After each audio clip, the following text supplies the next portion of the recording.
નમસ્કાર દર્શક મિત્રો, મિરર ઓફ ધી વર્લ્ડ ન્યૂઝમાં આપ સૌનું હાર્દિક સ્વાગત છે।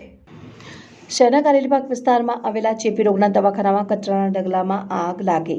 શહેરના કારેલીબાગ વિસ્તારમાં આવેલા ચેપી રોગના હોસ્પિટલ કમ્પાઉન્ડમાં સોમવારે કચરાના ઢગલામાં આગ લાગી હતી।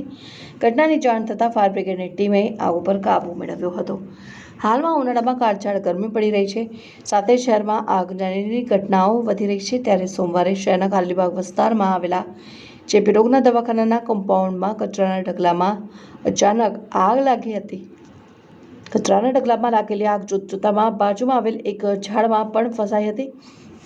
સમગ્ર બનાવની જાણ ફાયર બ્રિગેડને કરાતા ફાયર બ્રિગેડની ટીમે હોસ્પિટલમાં આગના બનાવ સ્થળે પહોંચી પાણીનો મારો ચલાવી આગ ઉપર કાબૂ મેળવ્યો। આગ લાગી તે રાતે થોડેક દૂર વીજવાળો હતા, જે અંગે વીજ કંપનીને પણ જાણ કરાતા વીજ કંપનીના કર્મચારીઓ પણ ઘટના સ્થળે દોડી આવ્યા। સમય સૂચકતાને કારણે ફાયર બ્રિગેડની ટીમને આગને વધુ પ્રસરતા રોકવામાં સફળતા મળી હતી। આગ લાગવાનું ચોક્કસ કારણ જાણી શકાયું ન હતું।